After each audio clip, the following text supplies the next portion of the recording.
Take one, common mark.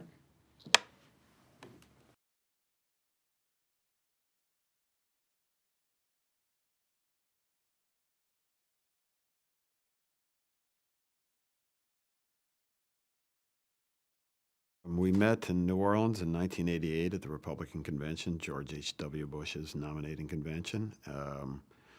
I was working for Ambassador Jeane Kirkpatrick at the time, and I sort of met down there his then press secretary, Tory Clark. She introduced me to him down there, and they hired me to I had a freelance writing sideline, and they hired me to write a couple of speeches. We hit it off in '88, and in 1989, he asked me to come on to be his foreign affairs legislative assistant, and I've been working for him in one capacity or another ever since. I assume they think that we share a sensibility and an outlook on politics. I think we do to a large extent. I'm not his alter ego. It's flattering, I guess, but I'm not. He's as independent-minded with me as he is with everybody else. We don't agree on everything, and he doesn't always listen to my advice. But I think because we read the same kind of books, we view politics in very similar ways, and the purposes, or what ought to be the purpose of public service, we're pretty like-minded.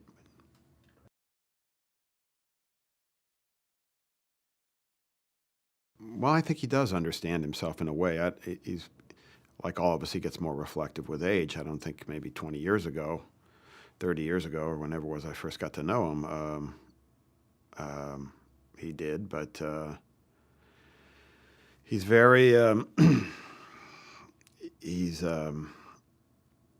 if you want to really know him, his favorite book is For Whom the Bell Tolls, and the protagonist in that, Robert Jordan. I asked him once for a book we were working on, who were his biggest heroes outside of his family, and Robert Jordan was the first guy he mentioned, and the name sounded vaguely familiar, and I said, and he explained, he's the hero of For Whom the Bell Tolls.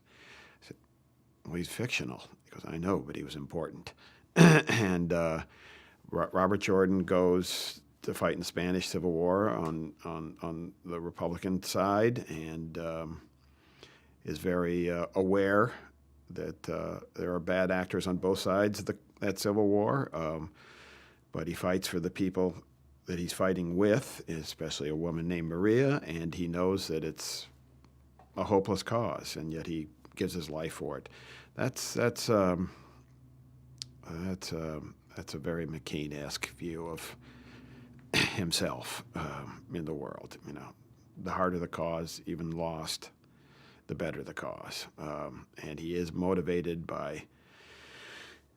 People mistakenly, I think, view him as just a former career-long naval officer who's a hawk, and his first solution for any international problem is, a military one.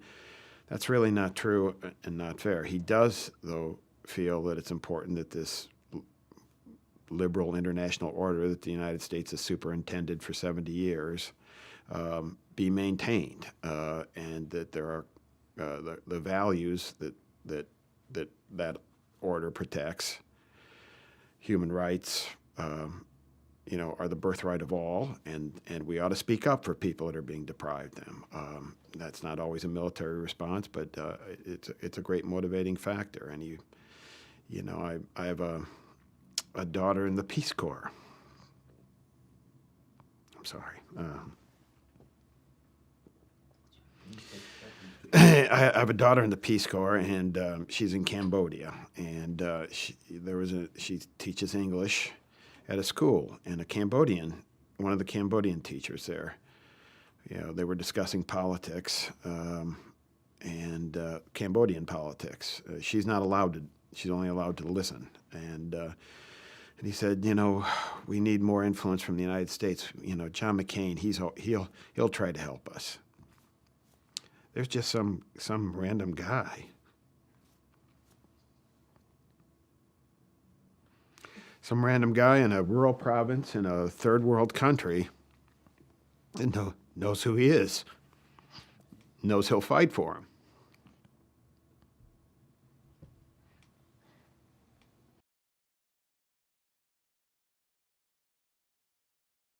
Well, it was before his diagnosis.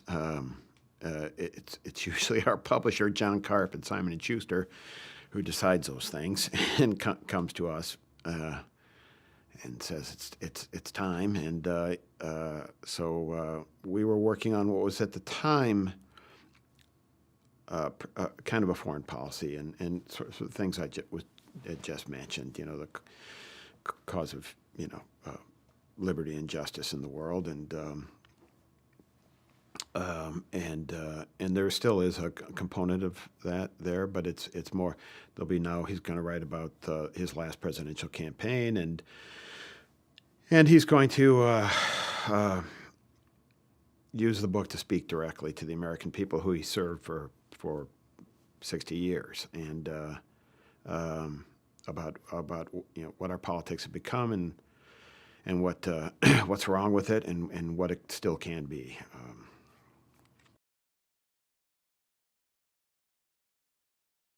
He's authentic. He can't help himself. Sometimes his authenticity is a political problem, and other times it's a great advantage. But people, I think, once sense that, and they see him again and again, recognizing that in this country, the way our system of government is formed, there is no 100% solution, for either side. It's set up for restraint and compromise, and you can make incremental progress on our problems by working with people who have different views of politics than you, and it's the only way to get anything done. And I think people recognize that he's honest about that and does try to operate in that fashion. So I think that's the nature of his cross-party appeal.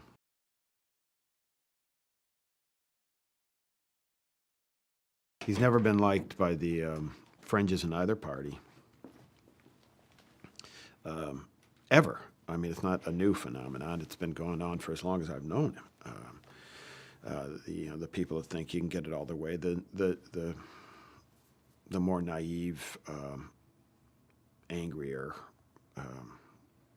activists in either party are not really his audience. He's the kind of guy that let's get done, okay, instead of constantly posturing and preening and all the nonsense that goes on in politics.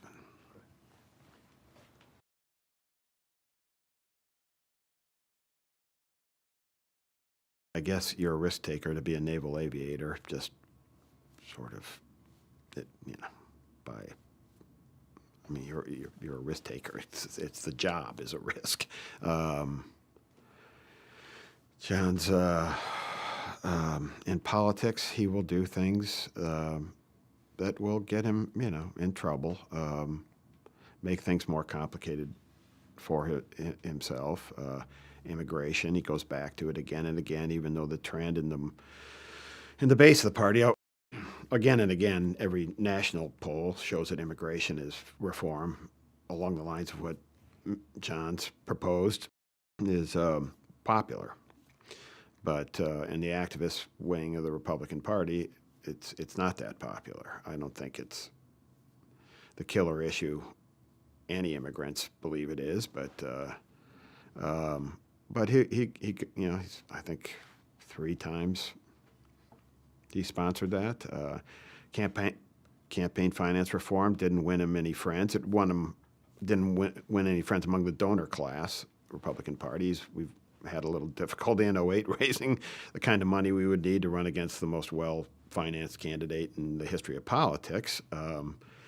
But he felt strongly about it.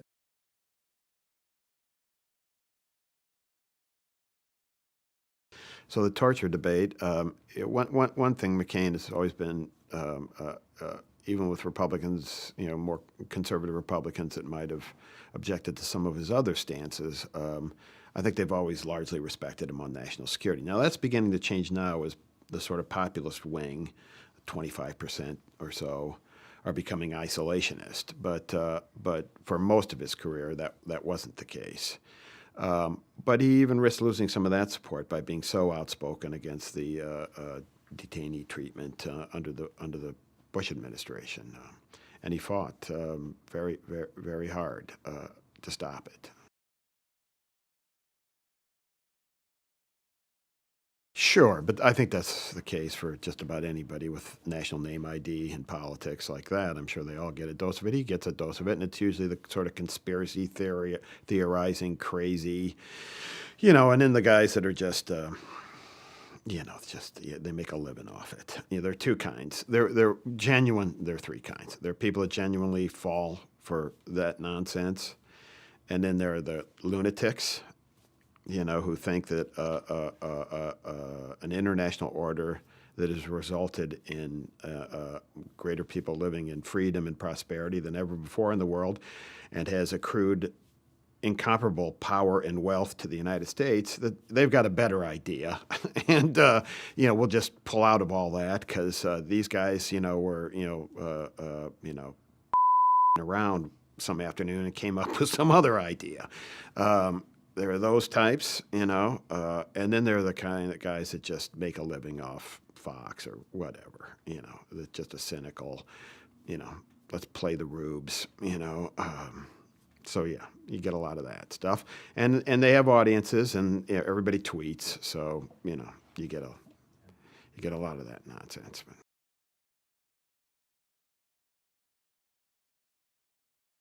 John does like movies, yeah. And I know his favorite movie is One-Eyed Jack, and he can recite whole snatches of dialogue from that movie. It's a Marlon Brando movie. No, it's one of his favorites. His all-time favorite is Viva Zapata with Marlon Brando playing, and not, to my eye, not a terribly convincing Zapata, but he loved that movie, yeah. And there's another guy that fights against all odds, and he likes underdogs fighting against all odd themes in literature and film, and I probably music. He loves the song "My Way" by Frank Sinatra.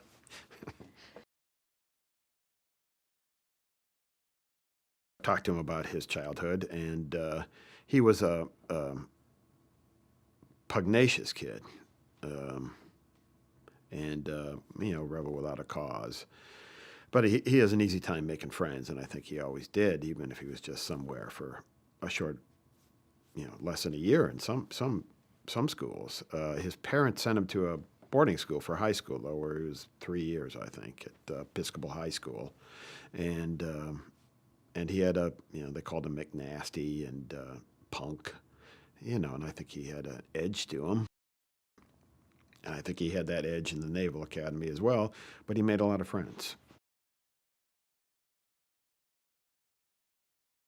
The obvious assumption would be that, you have to, kids being kids, you're going to new school after new school after new school. You have to establish yourself pretty quickly. He boxed and wrestled, and I imagine got in a few fist fights, extracurricular fist fights, and that's how you sort of. I mean, it's not like prison, but they always say go hit the biggest guy you see in prison and get a rep, and you'll get left alone. But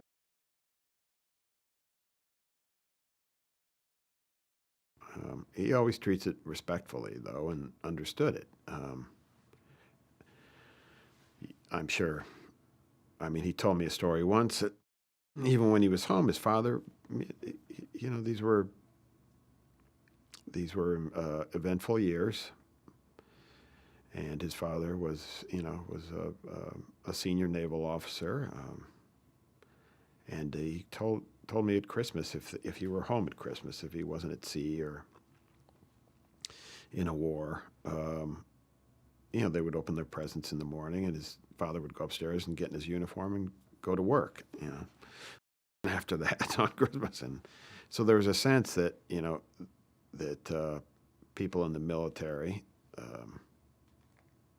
aren't allowed to have the sort of leisurely and maybe really intimate family lives that other people are allowed. That's one of the sacrifices you make for your country.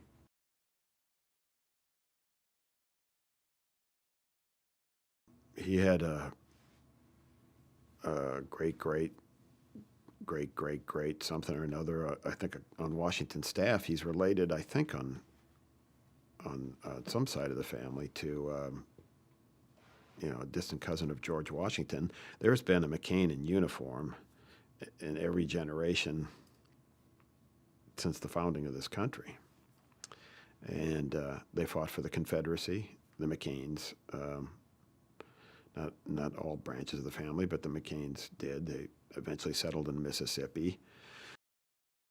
He had an uncle who was, I think, the quartermaster general, a great uncle or a great uncle. Another one who was head of the Selective Service in World War I. They were all West Pointers, including his great uncle. His grandfather's brother was a West Pointer.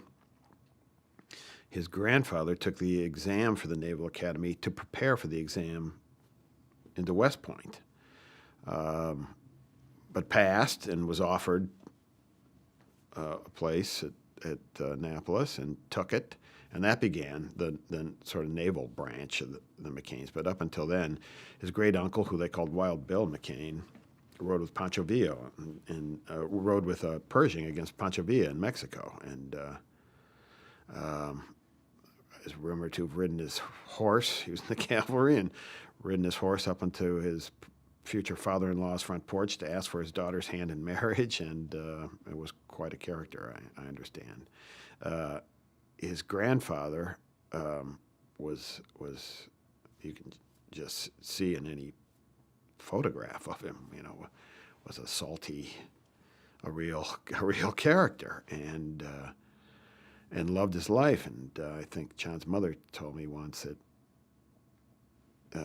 she was listening to a conversation between John's grandfather and grandmother, and he had suffered from an ulcer or something, his grandfather, and his grandmother was reading from some magazine article a new treatment for ulcers, and he slammed down the newspaper and said, "Not one dime for doctors. I'm spending all my money on riotous living."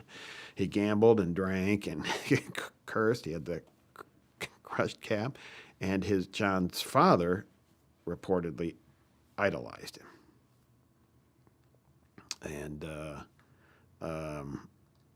And was quite open about it. And John's mother once said she had said to him, "You love your father more than me," and he just matter-of-factly said, "What? Yes, I do." And, so it's that's an intense thing to be born into. I could see how you would be both attracted and try to resist it. It can subsume your individuality, and I think there was a lot of John that did kind of resist being drawn into that, but it came for him anyway.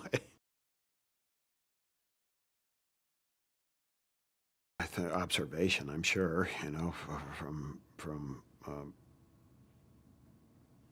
examples of people close to him, his own father, and he was 5 or 6, I think. How old would he have been when his grandfather died in 1945? I guess he would have been about 9.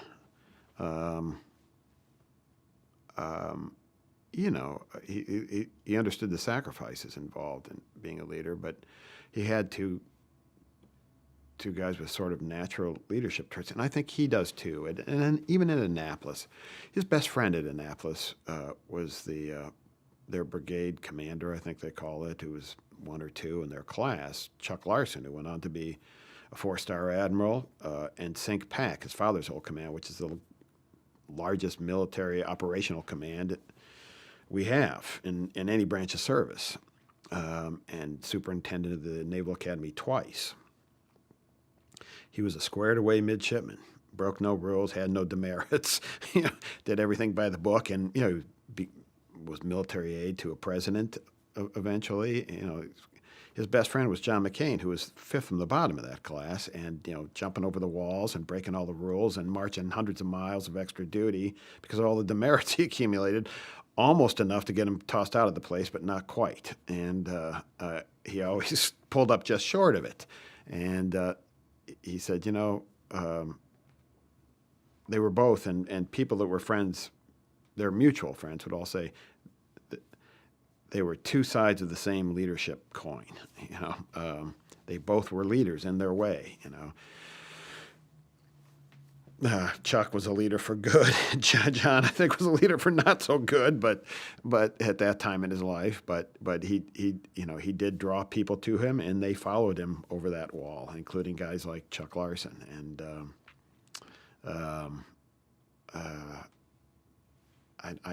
some of it's innate, some of it's inherited. And I know at one time he went to Chuck somewhere before he went to Vietnam, but after he'd been in the Navy for a while, and was worried that he wasn't being taken seriously as a naval officer, as a career naval officer, and he was contemplating, how to remedy that, and or if he should not even stay in the Navy. I know at one point fairly early in his career, and I think he made conscious decisions then to be a little more squared away, maybe.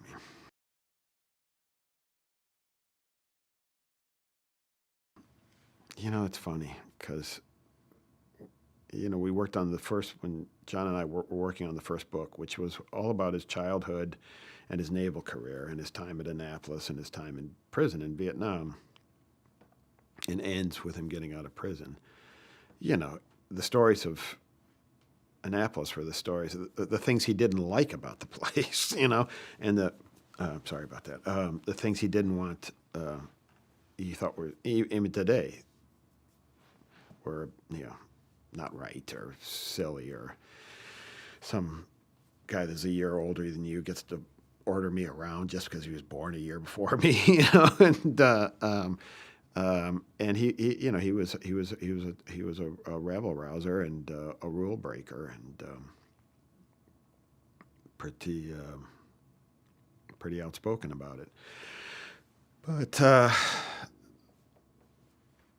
you hear a lot of people say, I think there's in Bob Timberg's book, who wrote another Naval Academy graduate who wrote a book about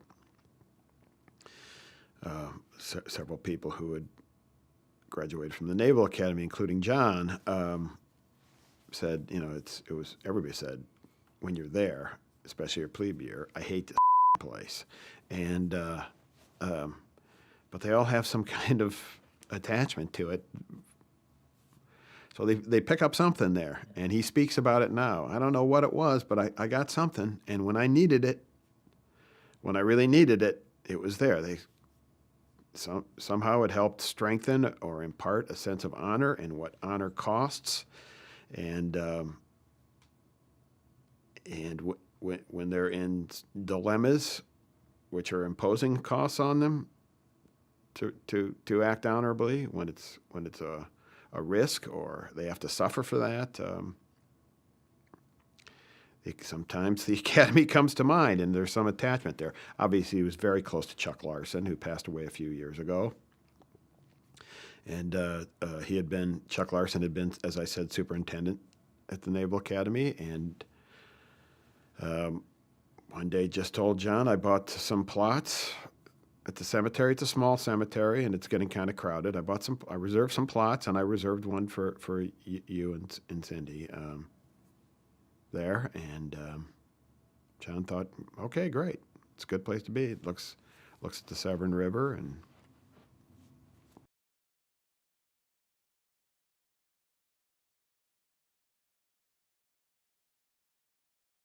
I mean, they paid dividends for him first in prison, and just sort of and not just the sort of code that you imbue, there. I mean, his cussedness, his rebelliousness, which he still has, tempered now and not like it used to be, but he still has a streak of it. In prison, it was. It's the way he dealt with things, I remember a POW once telling me, sometimes when you just took a beating and they had you for a couple of days in the ropes or whatever, you get back to your cell, you just want to lay low, and not getting any more trouble for a while till you get your strength back. But you'd come back to your cell and there'd be McCain tapping away at you, trying to get you to communicate, which was just this, just keep fighting, give it right back to him. It's and I've heard people tell how he'd be cussing him as they took him down there and cussing him as they brought him back and to his cell when they would take him down for an interrogation or an unpleasant physical encounter. He said the first, I think it was his first year in prison, he talked about, he had this one turnkey, this guard that brought him the food or whatever it was every morning, unlocked his cell when he was in solitary and expected him to bow. And he would refuse to bow, so every morning the guy would hit him in the face. And John would stand there and be hit in the face and refuse to bow. And it went on for a long time before he, one day he just said, to hell with it, and bowed a little. But I mean, that's, there's a real cussedness to the guy that I think, was on display at Annapolis that has been a strength for him. And he's a very, very resilient human being. The two traits about him that I think are the most predominant in his personality is a restlessness, an aversion to complacency, and a need to be in motion, is what I mean by restlessness. And the other is his resilience. The guy can take almost anything and get through it, get past it, put it in his rearview mirror, and not dwell on it, and not let it affect him. He's greeted every single disappointment or worse experience in his life that way.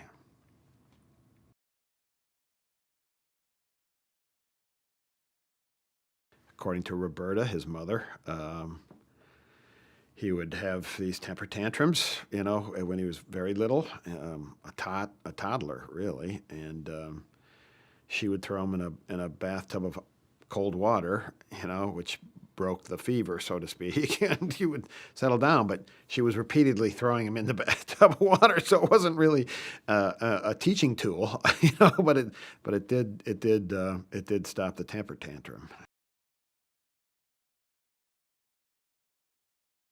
I think every human being has something insecurity. I don't think anything major that I know of. His grandfather wasn't tall either, and they were all scrappy. John's 5'9", 5'10", whatever he is. They're all sort of scrappy and prove themselves. And I think Timberg, in the Timberg book, again, he had this description of they had these boxing smokers, your plebe summer at Annapolis, and I think this is verbatim from the book in describing John's method as a boxer. I think it was unschooled as a boxer. His style was to charge to the center of the ring and throw punches until somebody went down. And I think there was a little bit of that in all of them, that they could be pugnacious and scrappy, and don't underestimate me, as a personality or a physical presence. I don't think John's height had any bearing on that. I think I think he, very influential men in his life were that way, and his mother is a dynamo, fills a room, and they all do, it's they've got outsized personalities.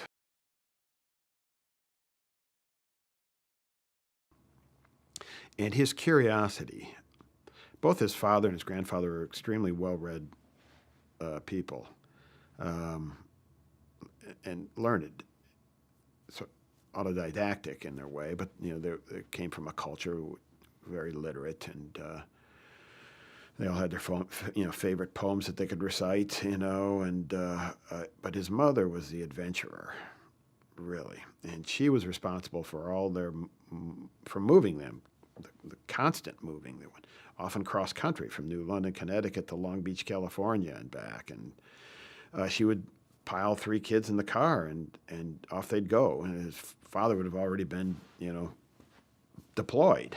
And she would always, stop at some natural wonder or some museum of interest and drive 100 miles or 200 miles out of their way to go see it. And he tells a story about once she decided they were in Texas and, well, let's go see Tijuana, oh no, Juarez. It wouldn't have been Tijuana. It was let's go see Juarez.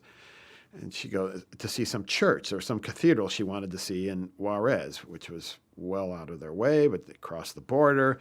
And she gets lost in Juarez somewhere, and she's in a neighborhood with all these characters in zoot suits, and, looking sort of malevolently in their direction. And, John remembered that, but she's a very curious, vibrant, vital, restless person who traveled until she's 105 now and traveled until she was well into her 90s independently overseas every year. She kept a car in Germany, because she was too old to rent a car.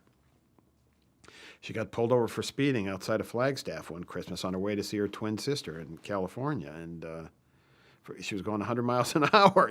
So he is, and not surprisingly, he spent much more of his childhood in the presence of his mother than his father. He has an enthusiasm that he's got a romantic streak. He's got an ironic streak as well, but he definitely has a romantic streak and a great exuberance and enthusiasm for. He'll describe things sometimes in sort of grandiose,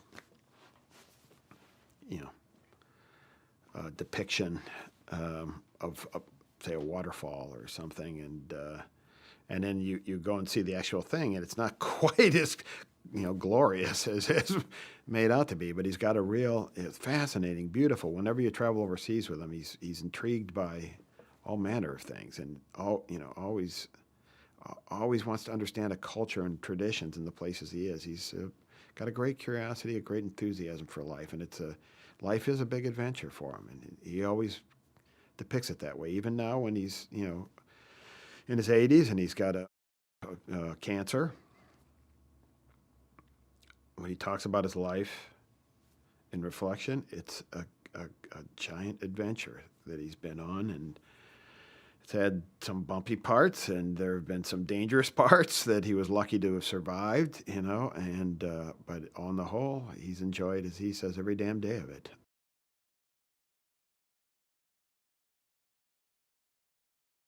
What they're mostly meant to do, I think, because he will often take newer senators, is to get them involved in world affairs, help them establish relationships that will keep them involved in world affairs, because he thinks that's a very important part of what senators should be doing, and he's always mindful of any return to any attempts to try to withdraw from the world. He thinks that's foolish and will hurt the United States immeasurably. So that I think is why he does it more than any other reason. But yes, he also thinks that when you're voting on what will turn out to be life and death issues for men and women in the United States Armed Forces, you ought to be familiar with what they're experiencing over there. You ought to go see them. You understand what they're suffering on your behalf, and I think that plays a big part in it. But does his curiosity? Yeah, absolutely. Yeah, it's insatiable. His curiosity. It never tires, just never.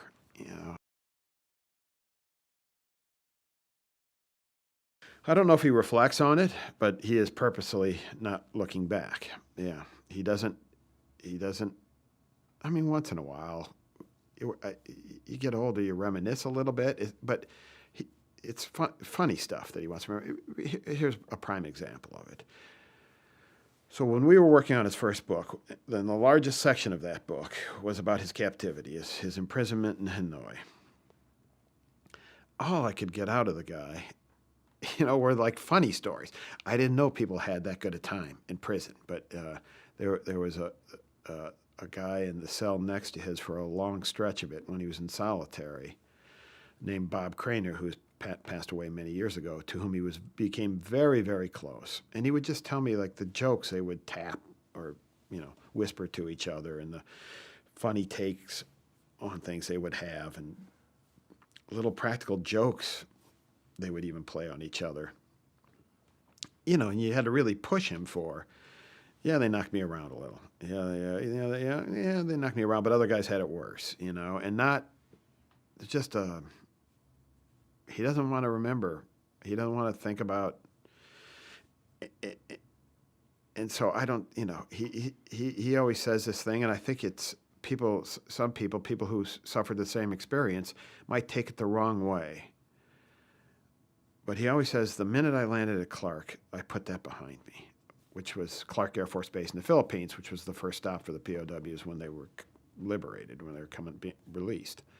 He said, and everybody wanted a steak and a malt, and whatever it was. I wanted a newspaper. I just wanted to read a newspaper that wasn't, full of propaganda, or actually told me what was happening and what have I been missing, And he ended up, after he came back, he was in physical therapy for a long time before he could regain flying status. He went to the War College, Naval War College, because he wanted to read and understand the Vietnam War, and he designed his own sort of tutorial. He's just he has again, an insatiable need for information. When you work on a Senate staff, what else? What else? What else? What else? You're talking to him, or you've had a big accomplishment or something. Say, McCain-Feingold passes. The next day, he was, it's done. It's done. Forget it. We did it. What else? What else is what he's always saying to you. What else? What else would you tell me? Tell me something else. He's just, he's wired differently from other people that way.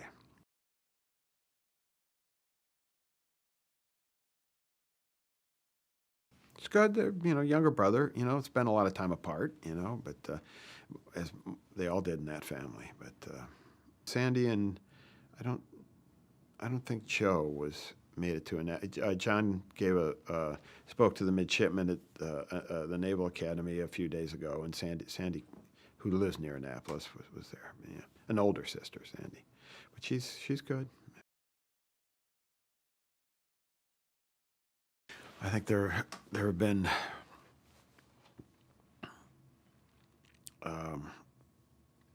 two or three destroyers now that bear the name the USS John S. McCain, named for his father and grandfather, the current Aegis-class destroyer. The first one, though, was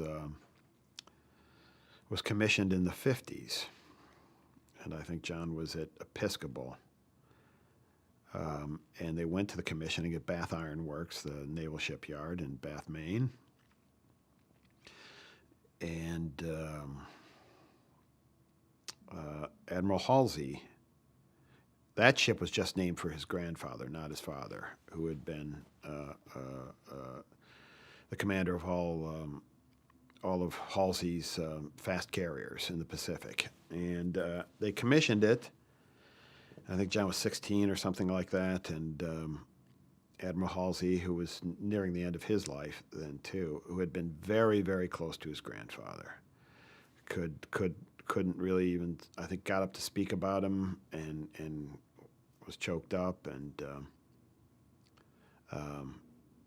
had once referred to John's grandfather as my right arm, and they were old school sailors, and that the reception afterwards, if this is this, I think the story, after the reception afterwards, Halsey asked John, what do you drink? And John, of course, was underage, and John said, "Well, I'm not." He didn't give it an answer, and he said, "Well, your grandfather's drink was bourbon and branch water. You'll have a bourbon and branch water, something like that." Yeah.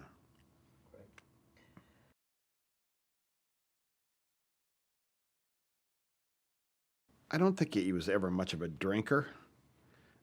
His father had a, a problem with alcohol, and I think that that affected him. And so I don't. He said even then he'd drink a little, but he was a rabble rouser. He was rambunctious, and he would go out, and it was sort of riotous living, his grandfather would have called it. I don't think he himself was, you know, drinking all that much at the time. He was just riotous, sober. Um, and I don't know if he was a hot dog pilot or not. I think everybody's kind of when you fancy yourself a naval aviator and you're being trained to be a naval aviator. I imagine there's a little more self confidence than in other folks. But he did sort of live he kind of guy that would show up after being out all night on the flight line and kick the tires and let's go. There was definitely that attribute. Yes, he got married. I think Carol had been married. His first wife, Carol, had been married to a classmate of his, I think, and they must have known each other socially. And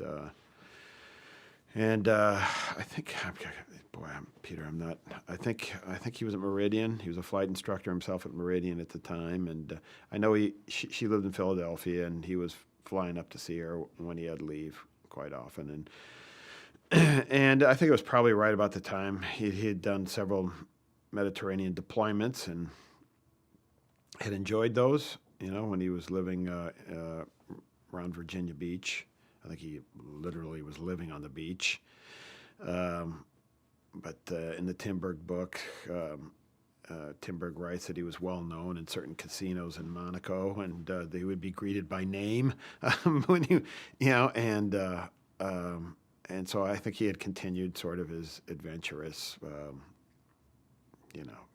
heavy social life when he wasn't flying, and I think it was probably right around that time that I think he might have discussed with Chuck Larson that he was worried he wasn't being taken seriously, and he wanted to start being taken seriously in the Navy, and that he met or re-met Carol, and it was they got married not after a long courtship, if I believe is the case. She had two sons, Doug and Andy, from her first marriage that John adopted when they got married. They had one child together, Sidney McCain. Yes.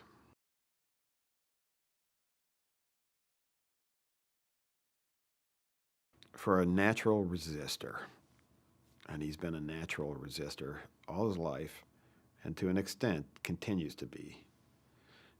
He resists trends or resists authority that he thinks is not employed in good causes or whatever.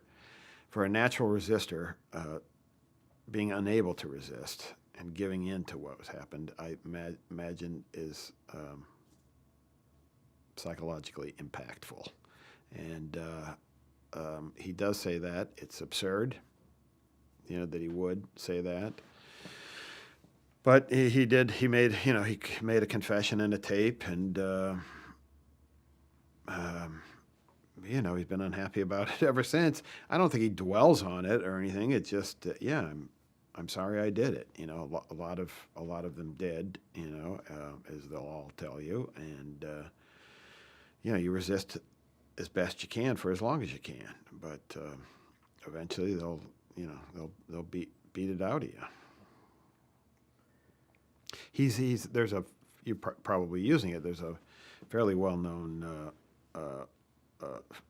filmed interview with John, a French journalist did, right after he'd been shot down, and He's in a cast and he's in a hospital bed, and he's quite emotional at one point in it. There are parts of it where he's joking around about the food, but when he sends a message to his wife, he's quite emotional, and he hates seeing that. And it's been used. We've used it in campaign bio spots, and he hates it. And people don't know that I'm in that cast. They just set on my bones. I had no anesthesia. It was really painful. And I said, no one's takeaway from that is you're some kind of wimp. It's very, it elicits nothing but sympathy and admiration for you. People don't understand what bad shape I was in at the time. I think we have the idea. He's that kind of guy. I mean,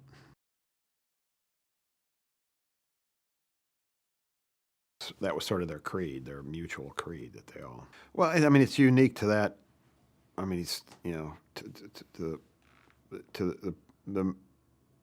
his friends in prison who are still alive. Many of them have passed away. I mean, that was unique to them. They're not. I mean, they are in campaigns and stuff, but they're not part of his political service, his public service. He's got conventional Christian faith. I know he still holds, and he believes in the country, and more importantly, he believes in the country's cause. He believes in the country as a set of ideals, not blood and soil. That's anathema to him.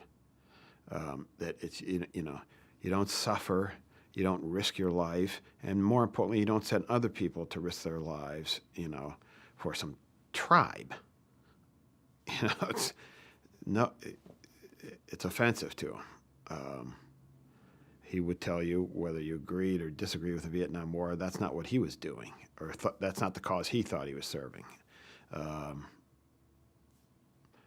So, of those three, he is a passionate believer in an exceptional America that embodies its ideals and protects them at home and advances them abroad. That, he thinks, is the greatest cause anyone can serve. So yes, I think that more than anything else will always motivate him.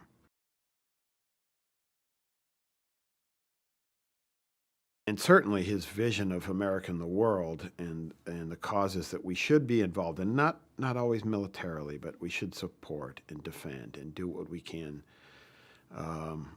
was certainly shaped by that experience. He knows torture.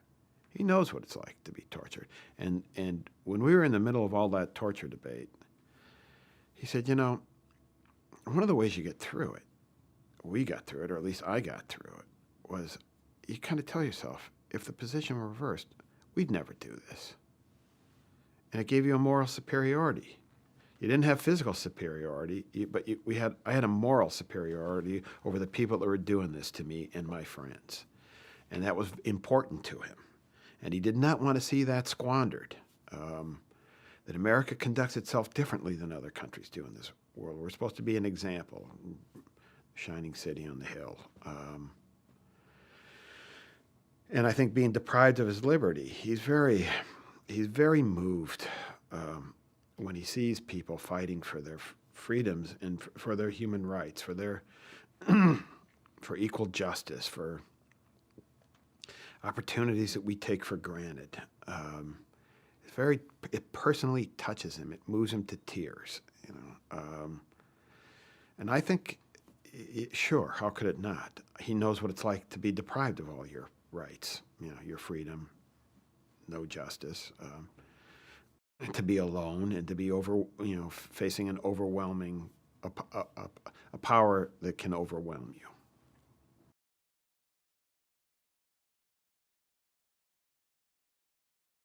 He reacclimated to America instantly. As he always says it, I was back and reading everything I could get my hands on, and I know he wanted to regain flight status, so he went through what others have described to me as pretty painful rehabilitation. He had very limited mobility in one of his knees,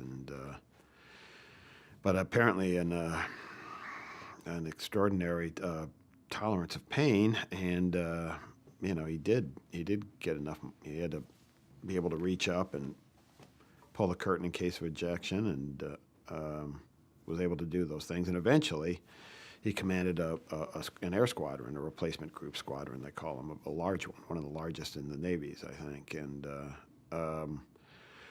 but before that, he was he did this sort of year at the War College and this tutorial on Vietnam that he designed for himself so he could understand the conflict he had just been captive to for 5.5 years.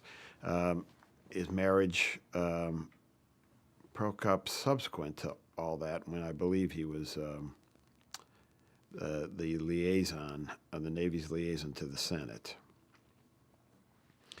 and worked in the Russell Senate office building. We've never discussed it. He said it was all my doing, and that's about all I know about it. That it was his fault, and I think he's sort of admitted he was, not faithful to his wife, and but their marriage broke up, and he married for the second time shortly after his first marriage broke up.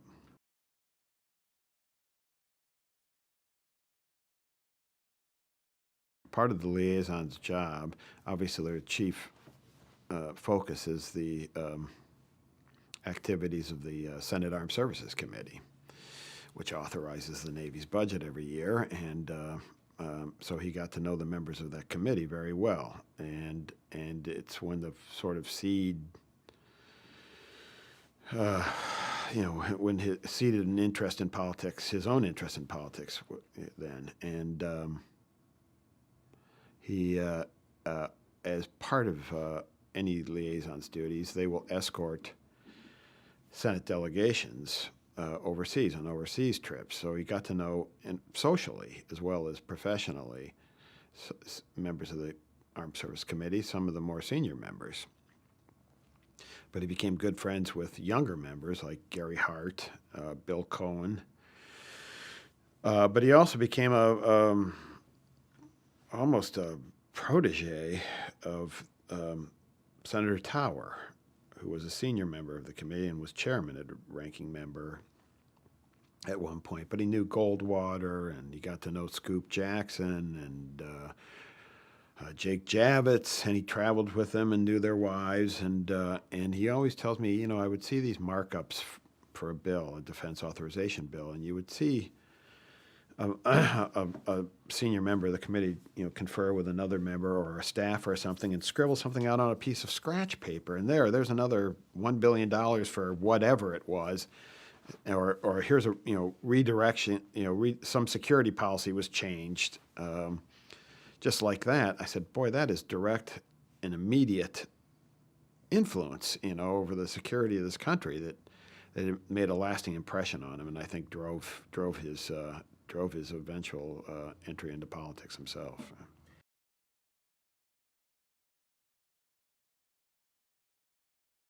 Yes, John is a man of, he does forge relationships. His closest friendships, or most of them, have been forged in travel. It's a good way to get to know members, and that's why he has as many Democratic Senate friends as he does Republican friends. They don't agree on a lot of things, and some of them would disagree quite strongly on some of his positions overseas. But first and foremost, he wants everybody to sort of operate from the same set of facts and common experiences, and common relationships with allies, and that will make them better defenders of our security and our relationships abroad, our alliances abroad. But yeah, I mean, you travel, you dine together. He's got a quick and tireless sense of humor. So he's although the trips are exhausting, he always tries to do, at least 2 countries too many. Um, you have fun at dinner and on the plane, and you know.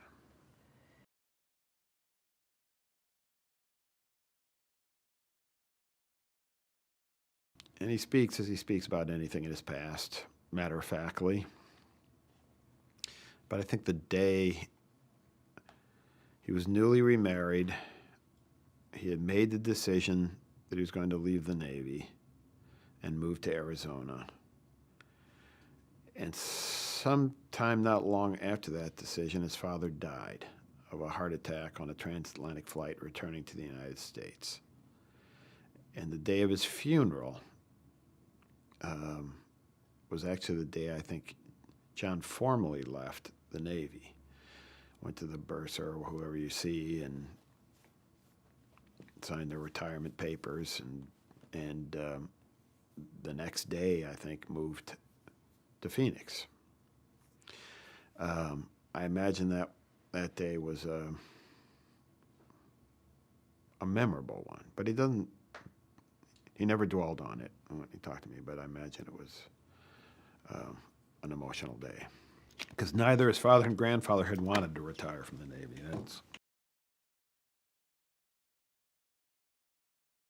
Well, I think not long after he got there, he started getting to know the people he would need to get to know, and sort of developing a local profile so that if an opportunity arose,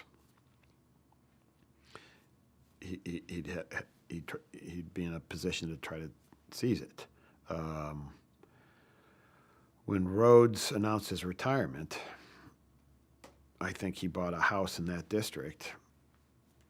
Quite possibly, Cindy bought a house in that district maybe that afternoon, and he'd done a lot of public speaking and Rotary Club type stuff, and getting around and getting ready for it, and announced he was running for the seat, and there was a crowded primary of people that had obviously been in Arizona longer and more experienced, some of them probably politicians.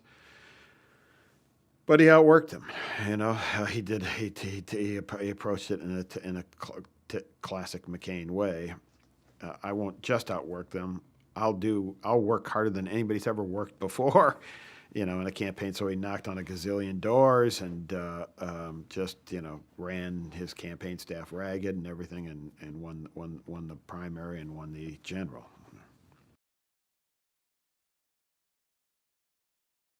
When Barry Goldwater retired, again he faced a primary and then a general election in which his opponents, when the rap against him was he's been in Congress for 2 terms, but he just moved here when he was, I think, in his 40s, and he had a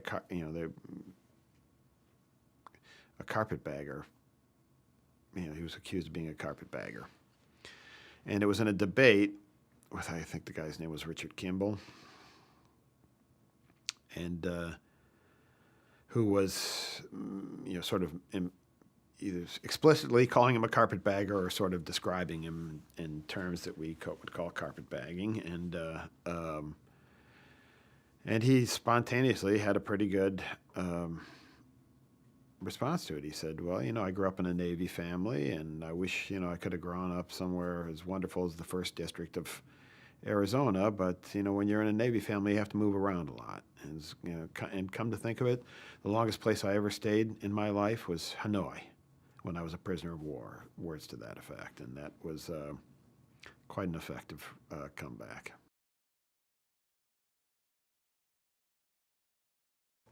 Energetic.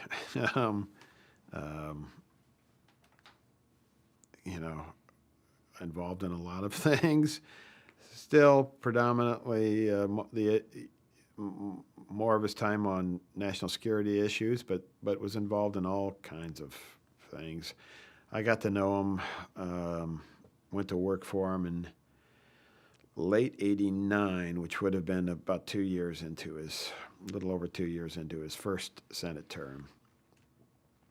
And he was actually at that point just started entering what was called the Keating Five experience. I don't think the ethics committee had started. They might have been investigating, but the hearings were a ways off. That was in 90 and 91. I think it might have bled into it. Went on for a while, so that kind of put a damper on it. But up until then, with like everything else, running a mile a minute, involved in dozens of different issues, and making a name for himself, and accessible to the press, all the sort of known McCain traits as a member of the Senate were all there. Facile sometimes, but quite effective communicator, very candid, always appeared to be himself, and just running at 78 RPMs while everybody else is at 45 is usually how he has behaved with any new experience, and I don't think his first Senate term was any different.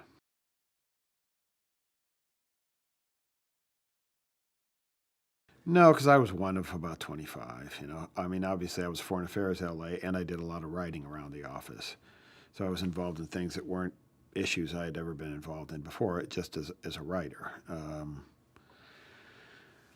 And I didn't know him all that well. I liked him. When he hired me, it was just classic. His office was full of people. Everybody in the office called him by his first name, including the interns. And there was no officiousness to anything. There's no snobbiness. He had an open door policy, so his office was always crowded with people. And he called me into what I thought was he asked me to come see him, and I thought he was going to ask me to work on another speech with him. And he said, hey, my foreign affairs guy, Lauren Craner, he's going over to the State Department. I need a new one, and I want you to take the job. Talk to Chris about the money. Chris was his administrative assistant at the time. And I said, well, can I have a little time to consider it? And he said, okay, well, let me know tomorrow. And that was it, and and on to the next 20 things. But he was. It wasn't. It's funny. Just walking next to him is a little bit of a chore, because he has this weird gait that accelerates him. It's a walking gait, but it's just faster than anybody else's. So everybody else has to sort of trot to continue talking to him as half your conversations, or more than half, are with him as he's in motion, and so there's that, and the hours were long. They were typically 12-hour days. He's really a hard worker, and he would be in one fight after another on the floor, and if it were your issues or something, you'd be down there, with him. So it's just a burst of activity. You get accustomed to it, though. Time flies, and before you know it, you've been there 5 years, and there's a lot. I think I'd been to Canada before I went to work for him, and I've certainly seen parts of the world I would have never taken myself to on my own, initiative. I can guarantee you that. I never went to Paris or Rome or anything, but I've been to Rangoon a couple of times, and I've been to Vietnam a lot, and that's fun. It was fun, interesting, fascinating life that I got to have because I worked for him. But no, you get used to the pace.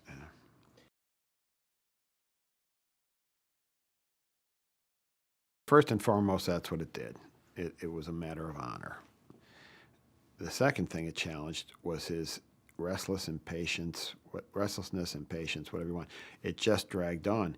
He needed to get to a place where he could put it in his rearview mirror, like he put every bad thing, behind him, and moved on. And that the hearing, when they decided to go to then public hearings, and it was just a slow drip of it just didn't get adjudicated anywhere near quickly enough for him. And he felt, and to an extent, the guy that had been hired by the ethics committee,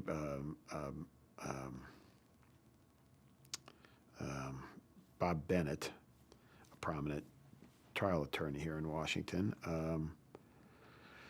to be sort of the special counsel to the committee, had recommended that the committee drop. There were 5 senators involved, and he recommended to the committee that they drop 2, Senator Glenn and Senator McCain, that they were guilty of nothing worse than bad judgment. Who attended the meeting, they took no action, did nothing inappropriate for Charlie Keating. They didn't do that because there was only one Republican involved, John McCain, and if you dropped him, the remaining members were all Democrats. So the Democrats were never going to agree to that, so they kept him in there, and then the whole process just dragged on. And I mean, it went on for well over a year, and it was painful to him. And I remember, and I was very new, but I remember we were walking. He was going to give some statement on the floor that I had drafted for him. It was a foreign affairs issue, so I had been the LA involved. And we were walking back outdoors from the Capitol to the Russell, across Constitution Avenue to the Russell Senate Office Building. And he wasn't we were deep into the Keating experience, and he wasn't his usual voluble self. He wasn't talking. We were walking in silence. He hadn't said anything on the entire walk. And as we were about to enter the Russell Building, he stopped and he just looked at me for a minute and said, "This won't last forever. I want you to know that." I said, I knew what he meant. I knew it was a reference to the Keating thing. I said, yeah, okay. But he was just, in his mind, it's just, I got to get this behind me.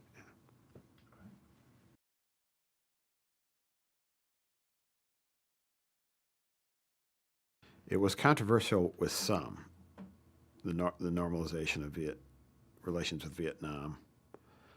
But as McCain, I think, intuitively understood, or politically understood, not controversial with most people, even most veterans. And he got involved in it. We were going to Vietnam and on a trip. And right before, literally, I think we were in Bangkok, right before we got to Vietnam, he got a call from someone at the State Department, I think from Brent Scowcroft, actually, for then President George H.W. Bush, his national security advisor, saying, we are going to New York. We had no relations, formal diplomatic relations, or trade, and we had a trade embargo on with Vietnam hanging over since the war. And Scowcroft, I think it was Scowcroft, called to say, we are going to send someone from state is going up to New York to meet with the Vietnamese UN delegation to say in exchange for cooperation on determining the fates of missing in action and POWs, and for withdrawing their forces from Cambodia, and that we will take certain steps that would eventually slowly lead up to lifting the trade embargo and eventually normalization of relations.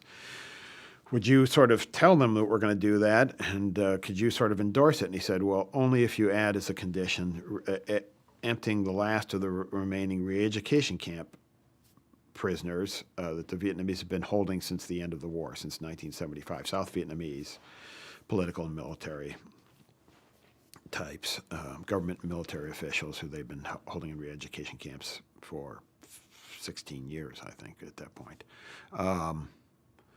They agreed, the Bush administration agreed, and so he went in and just said, you're going to be presented with this roadmap for normalization, which will require reciprocal steps, and I want you to know I support that. And then it became a matter of the United States has given its word. And I think he looked at it first and foremost like, they did A, we said we'd do B. Okay, that's how we operate in this world. But then he became invested in it in a more personal way. And it was controversial because it was sort of a precursor of the crazy conspiracy theorizing that goes on in our politics today. which has always sort of existed on the fringes. But now, thanks to social media, it's in your face all the time. And there's Pizzagate and all this other nonsensical, crazy that, there appear to be some multiple millions of Americans are, quite gullible and believe. There was this theory that the Vietnamese were holding thousands of Americans still prisoner, which McCain intellectually understood, informed by experience, close acquaintance with the North Vietnamese, was highly implausible. And he said the Vietnamese are perfectly capable of being cruel, but they're not capricious. Why would they do the one thing that would draw the United States back into a military confrontation with them? Why? So he was skeptical, and wisely so. And as we got into the issue, they formed a special committee in the Senate. Senator Dolan Mitchell did. He was on it with Kerry to investigate these claims. And the more he saw that it was either sort of crazy conspiracy theorizing, or they were people making money off the deal.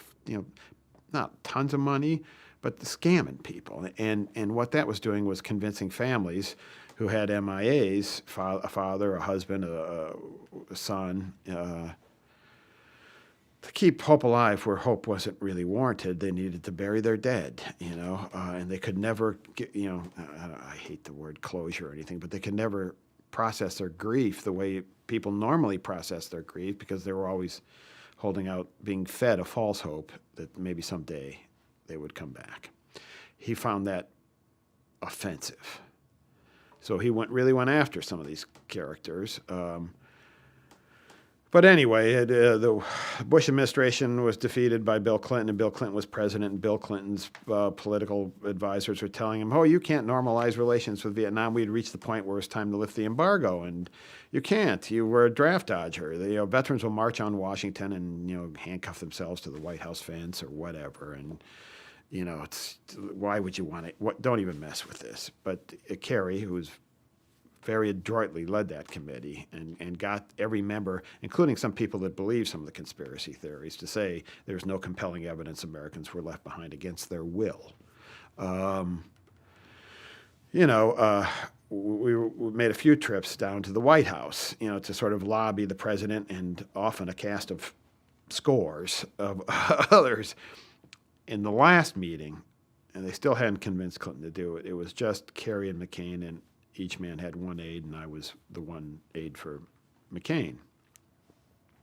In the Oval Office, Kerry made the lawyer's brief for the normalization or lifting the trade embargo, informed, logical, compelling case for it. And then Clinton turned to McCain, and I'll always remember it because it was just short. McCain's very sensitive to consuming the time of the President of the United States, and he never wants to belabor a point. He just said, Mr. President, I'm tired of looking back at Vietnam, and I'm tired of my country looking back. It's time to move forward. And if you normalize relations, I will defend you every step of the way. Clinton was moved by it, and shortly announced the decision to lift the trade embargo. As he jokes, every United States senator, unless he's under indictment or detoxification, has some plan somewhere to run for president. Notionally, but not well considered or thoughtful. Just maybe someday I will. And we got to 2000, and there didn't look to be a lot of people running. Just one guy that had all the money, but he had gotten his name ID. He had gotten some national name ID. He wasn't as well known, obviously, as he is today, but he had made a reputation for himself, and just felt right.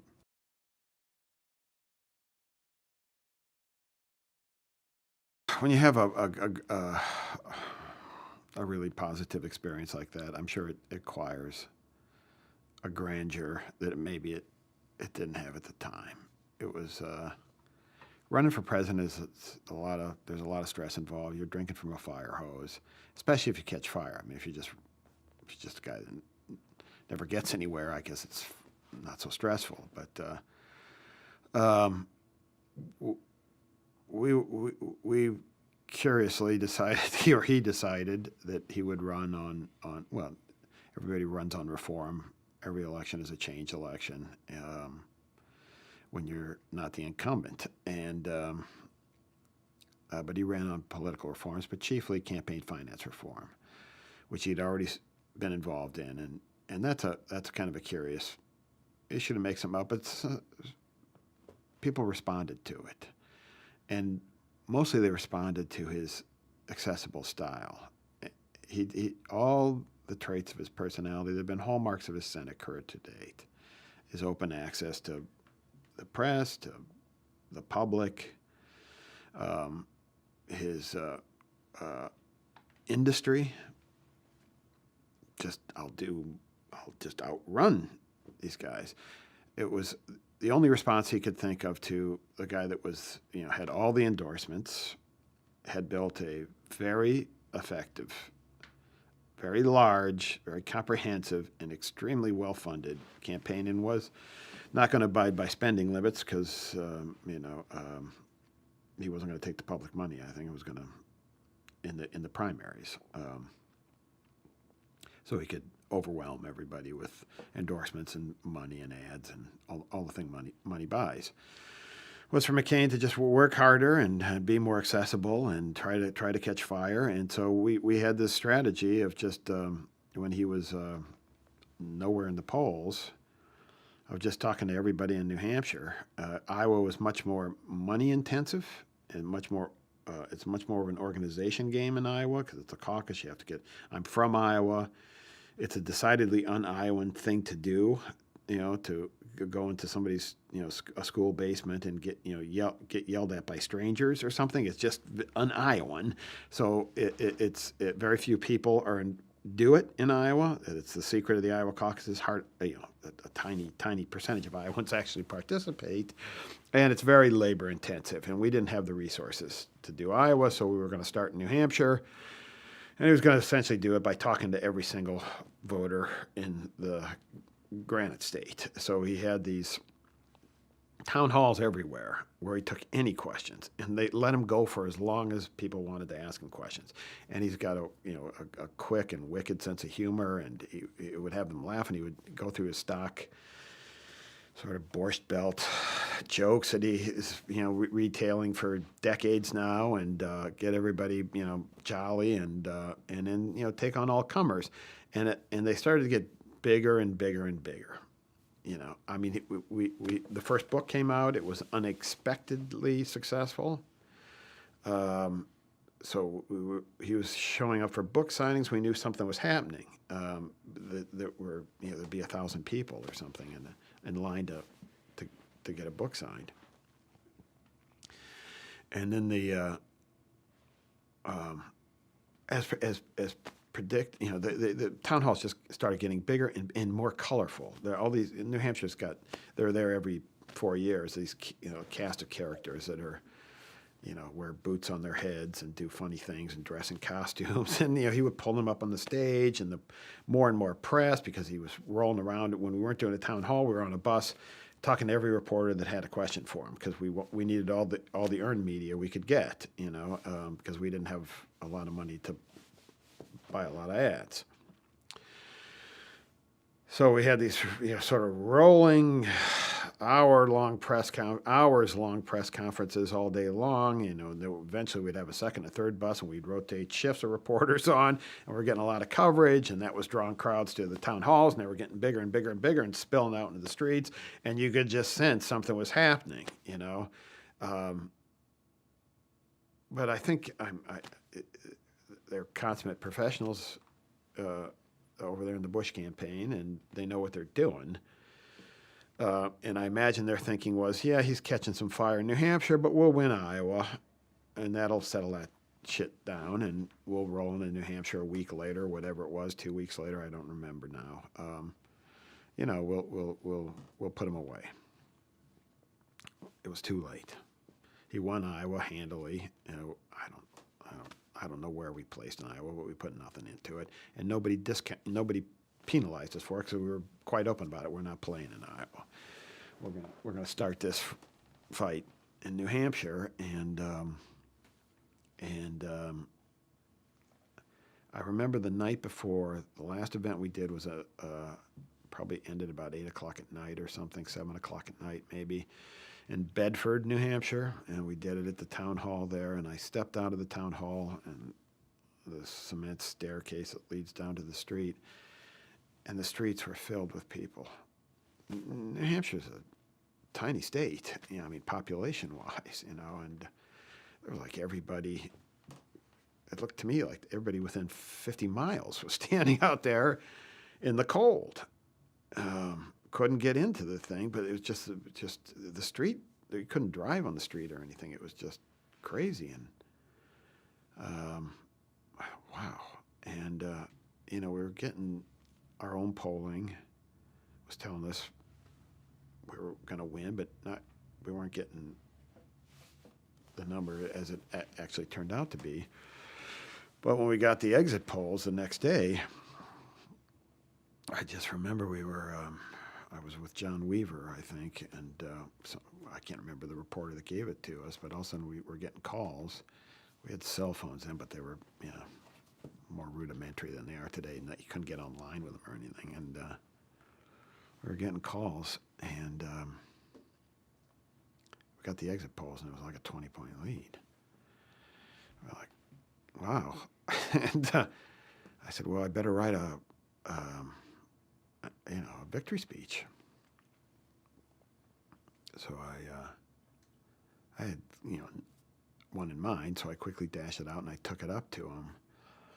And I said, he was, no, I'd already written the speech. We'd already decided we were going to win, so I'd written it. That's right. I'd written the speech, and I went upstairs to give him the exit polls to his suite. We were in Nashua, New Hampshire at the Crown Plaza. And he was in the bedroom rehearsing his speech. And I said,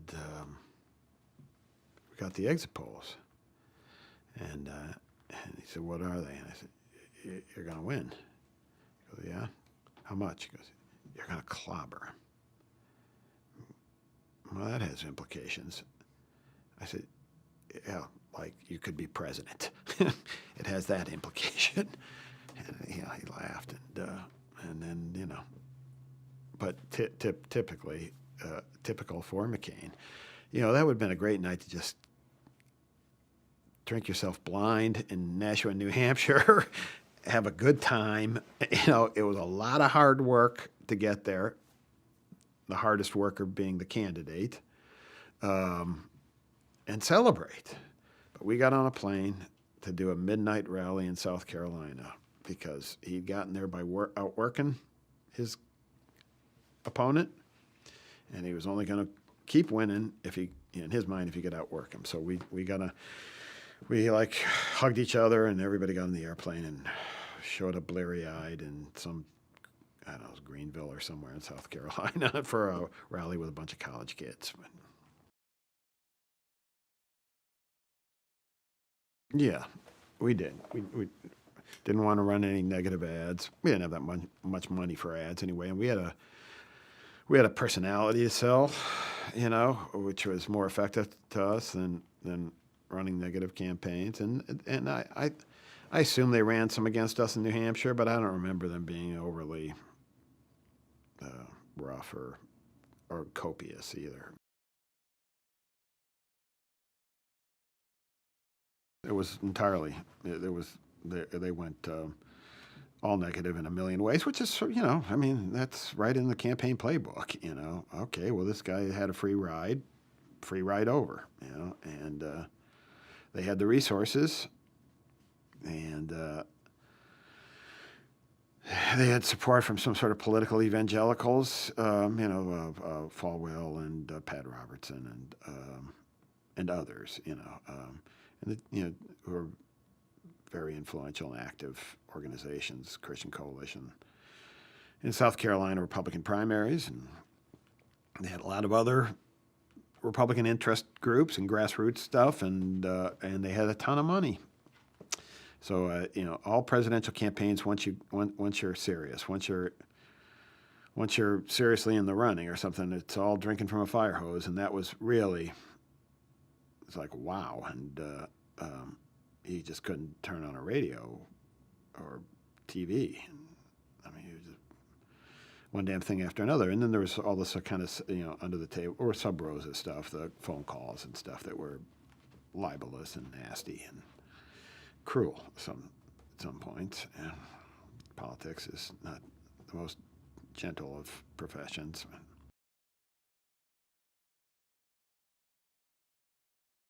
You never knew. Ultimately, if people are doing things for you, you're ultimately responsible for them. But this was most likely just let 1,000 flowers bloom. Everybody go out there and get after the guy, and some person or related interest group or political committee of some kind, making a lot of phone calls in which, well, would you still vote for McCain? Called push polls, where they sort of push polls are okay if you're just sort of message testing, by giving the respondent information that might affect their initial opinion of a candidate. But these were just to disseminate false, just lies about him. And John and Cindy had adopted from one of Mother Teresa's orphanages in Bangladesh a baby daughter. It was Bengali, so a person of color, and one of the people were getting calls that were saying that she was his illegitimate daughter from a relationship with an African American prostitute.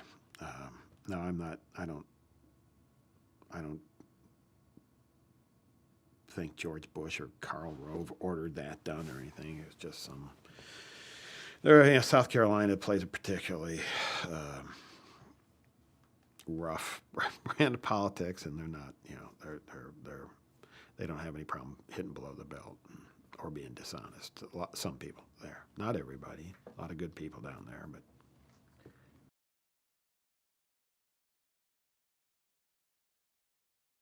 I think we were doing Face the Nation or something, and he got asked about the Confederate flag, and he said something like, "We ought to take it down" or something, and it could be a symbol of division, or it's a racist symbol to some. I can't remember exactly how he worded it, but it at least implied that he was for removing it from the state capitol, which at the time was becoming a rather prominent local issue, statewide issue. I think it was Weaver, immediately heard from our campaign people, like, God, that's going to cost him the primary or something, and you got to get him to walk it back. So we knew we could, or we didn't trust him to walk it back. So it wasn't me. I can't remember who wrote it, but somebody wrote out a statement for him, and I convinced him, along with Weaver and I think Rick and others, he had to read this, or put out the statement. Or I think we just put him in front of a camera with, somebody was covering us and said, read this. So he did. He argued with it, was angry about it, and crumpled it up at one point and stuffed it in his pocket. But we eventually, okay, you got to read this. And it wasn't a, no, let it fly, but it was just sort of a wishy-washy, I think the people of South Carolina can decide for themselves or something. I can't remember. Some we strung together that we thought would take, a little of the edge off it. And he made this show of pulling out this. It's almost like he was blinking torture in Morse code, pulling out this crumpled piece of paper and then reading it in a kind of stilted, wooden, uninflected. It's just to take it to us. Okay, here you ass for making me do this, and and it just bugged him. And we thought, oh God, anytime they ask him this question again, it's gonna, he'll just revert, or what's gonna happen, And people would ask him, and he'd like sort of bump around it and stuff, but it just almost nonsense would come out of his mouth, It wasn't. And anyway, when eventually the whole thing was over, and he had withdrawn from the race after Super Tuesday, some months down the road, or a couple months down the road, I guess. We had a meeting, I think, his first day back in Washington, back to the Senate. And he called us all in and said, look, I want you to I want to go to South Carolina at the earliest break in my schedule, and I want you to find me somewhere to speak, and I want to apologize for that crap I said about that flag. It was like the first order of business. Okay.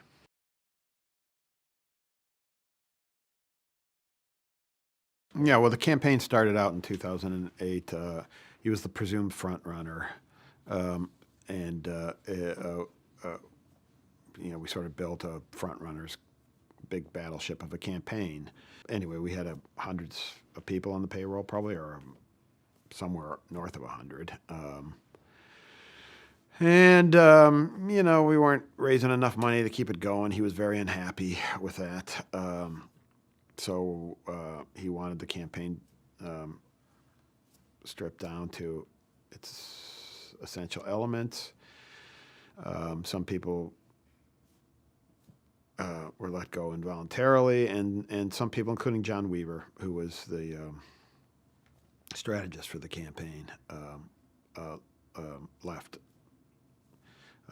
of his own accord after that. It was there were some personality clashes involved, and unpleasantness, which seems to afflict the front runners campaigns more than they do the scrappy underdog campaigns, because you can't really afford to be pissed at your allies. There's just like a handful of you, and but this time it was not a campaign he was comfortable in, not a role he was comfortable in. He was upset about the size of it and the spending and the inability to we were sort of spending everything that came in, and so it got downsized in July, and then it was down to Rick resumed from he had been the campaign chairman, became the campaign manager. Steve Schmidt was brought on as kind of the strategist and kind of the superintendent of all the communications aspects of the campaign. Fred Davis became the media guy. Bill McInturff was the pollster, and I was kind of the writer. And I functioned. I traveled with him. I sort of split traveling for. I did most of it for a while, and then Nicole Wallace came on board, and she would go out for a week, and then I'd go out for a week with him. But you would just kind of stayed with the senator and did the writing and did kind of the guy on the plane, consultant. But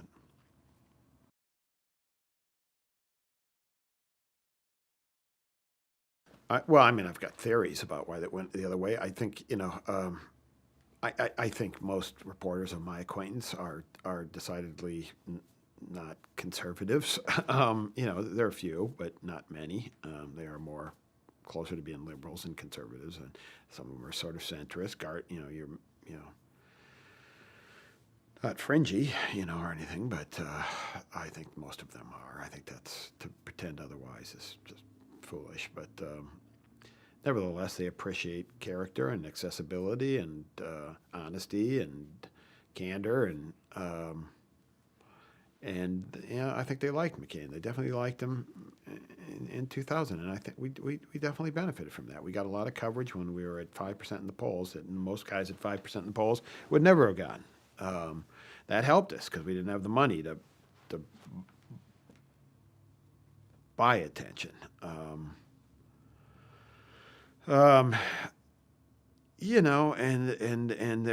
the nature of that campaign was different. It was, I had more than one reporter who'd been around, a political reporter who'd been around for a long time. Compare that campaign to Bobby Kennedy's what it was like to cover Bobby Kennedy in 1968. And even some of them say, except with more access than Kennedy gave us. But it was personality driven and professionally driven to the extent that here's a politician who's answering our questions, in what appears to be, even if he's not right in his view, openly and honestly, without artifice, and is entertaining as well. I think for a lot of Americans, including most of the press corps, looked at Barack Obama, certainly in the primaries, as an enormous leap forward for civil rights in this country, for solving the sort of original sin, the racism that's marred our history. They looked at it as extraordinarily talented, eloquent speaker, Lincoln-esque, as they would often assert, intelligent, reasoned guy that had enormous appeal and with people that typically wouldn't vote for a very liberal presidential candidate. And they wanted him to win, and I don't think it's any more complicated than that. They wanted him to win. They put their thumb on the scale for him in the primaries, and they put the thumb on the scale for him in the general. We were out there doing everything we could to sort of show, hey, this is a different kind of Republican. He doesn't want to carve up just a bare minimum, turn out his base, with whatever, and just barely get over. When the Democrats were still having a live primary and Romney had gotten out and McCain was the presumptive Republican nominee, we were going to the Black Belt of Alabama. We were going to the little town in Kentucky where LBJ announced the war on poverty. We were doing all these events to try to show we're giving big climate change speeches. We even disastrously decided to turn everything green at one of them, and it looked like hell on TV. And all we heard about from the press was, "My God, what are you idiots doing?" And they paid virtually no attention to it, any of it. It was a change election. The country was deeply unhappy, and Barack Obama was the biggest change on offer, on the face of it. So that was sort of,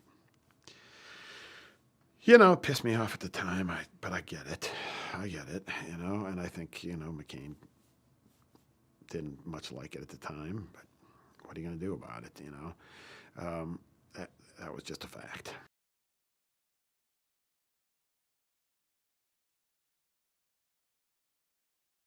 Sometime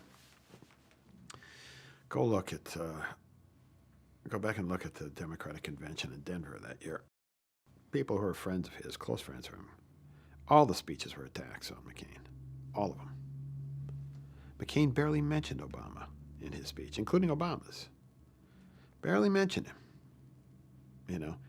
And most of the mentions were rather flattering. We were getting ads and stuff. They were, we had started out, both of them had said, well, let's, first there was the campaign finance decision, Both had pledged to take public money and abide by the limits. Right off the bat, Obama said, nope, changed my mind. I get it. I mean, they had tons more money than we had. They didn't want to surrender that extremely important advantage. They're professionals. Their job, campaign staff and candidate, is to win the election. And I'm sure they did it in a way with all the hope and change stuff and all that very positive stuff that they thought was going to help lead to making this a better country. I get that too. But they were going to throw every punch they possibly could to make sure McCain never got any, hey, this is a different kind of candidate too, So we had proposed, and they had agreed, I think at one point, or said notionally, or they had said, oh yes, if McCain's a nominee, I respect him, and if Obama or Clinton, whichever was the nominee, McCain said I'd like to travel on the same plane, and we'll just go to town, do town hall debates all across the country. That's what Kennedy and Goldwater were going to do. Let's do that. It'd be great for the country. But that would have given McCain the imprimatur of change too. So although they had sort of Oh yeah, something like a swell idea once upon a time. When it came time to doing that, they agreed to do one on the 4th of July, on the afternoon of the 4th of July, and I can't remember where it was, and no, there would be no arriving on the same plane or anything like that. There'd be none of that, because that would have been, it would have looked to voters like, wow, this is different, and look at this guy. This guy, they were telling us was this garden variety conservative or something. Look how easygoing he is in a town hall. Look how funny he is. Look how sincere he is. I get it. I get why I wouldn't have done it either if I were them, I suppose. But those were all things he proposed and tried to do, and all these things. And all we ever heard was every time some in a rally called Obama, a terrorist or whatever, a terrible name. We heard about every one of those. Every one of those. At one point, a man he deeply admired and had and wrote about in one or two of his books, John Lewis, compared his campaign to the people who killed 3 little girls, black girls in a church. Very late in the campaign, right before a debate. It was deeply hurtful, deeply wrong, just wrong. And every time you heard something, you hardly hear, you hear roaring when you're up there, and because they're not town halls anymore, these giant rallies, when you're that general election, when you're the nominee and it's the general election, but every time you heard something, he was long before they caught it on tape. But I'll give you a prime example of the way a lot of the press put their thumb on the scale. So many times he had corrected somebody for saying something wrong or alleging something, but they for some reason the one in suburban Minneapolis, caught everybody's attention when the woman said he's an Arab or whatever, and he said, no, man.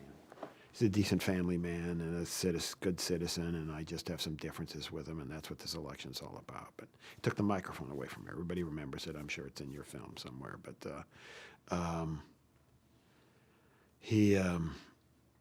the next morning, I got my BlackBerry. I'm getting on the plane.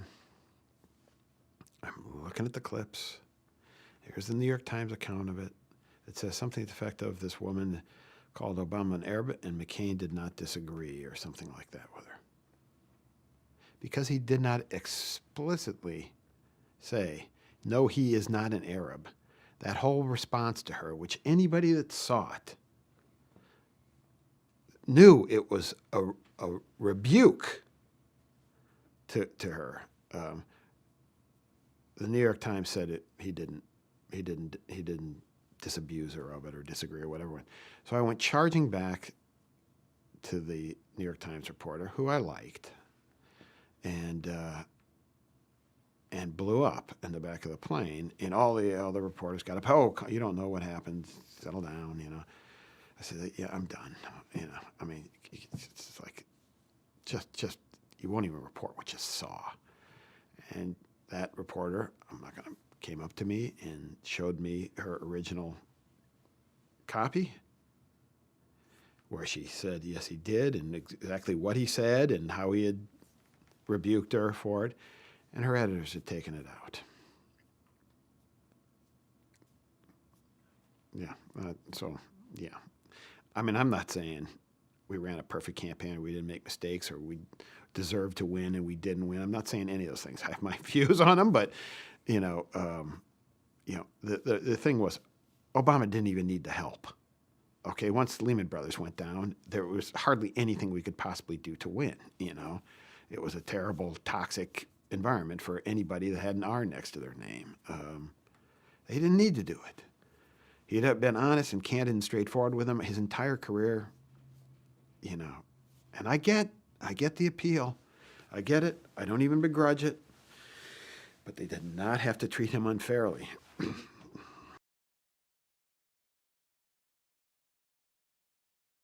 Well,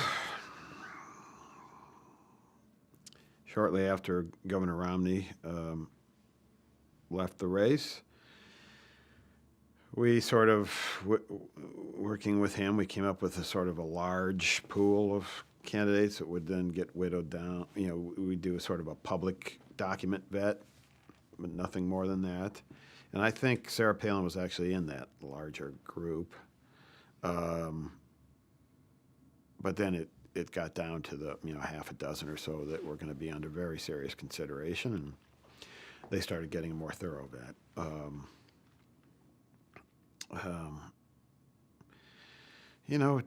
Staff was polling what would each do for you, what wouldn't do for you, and at some point in the summer, early in the summer, I think, well before the convention, but not that far in front of it,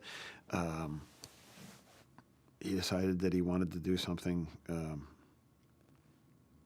different. He wanted to put on his ticket a Democrat or someone who had served most of his time in public office as a Democrat, his friend Joe Lieberman, who had been, as everyone knows, the vice presidential nominee on a Democratic ticket in 2000. And he thought that was they had their disagreements on domestic issues, but then on national security issues, they were in agreement on most of them. But he also thought it would be,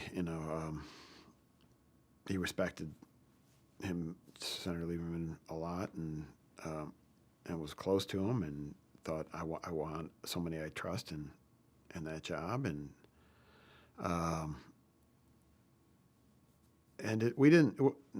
staff didn't argue with him at the outset, but we did due diligence. Rick and everybody did due diligence, and eventually it concluded that the convention would erupt over it. That there were too many issues that were important to too many people that Senator Lieberman was on the other side of, and that there weren't going to be any Democrats nominated by a Republican national convention, and that there would be a challenge to it. And anyway, he was unhappy with that point of view, and resisted it and argued against it and kept maintaining it. And eventually we, Rick, I think, and others, and me, prevailed on him to, hey, you can't start off the general campaign with a convention that rejects your vice presidential choice, or erupts and is half the party's furious with you or something. How are you gonna win in November? So he reluctantly acceded, and unhappily. And then we were getting closer to the convention, and no decision had been made. And I went to we have a place in Maine, and I went to Maine for a week to start working on a convention speech, on an acceptance speech. It's obviously a big thing, and I needed to concentrate and focus on it. So I just sort of got off the campaign and had, obviously daily contact and conference calls, but minimal.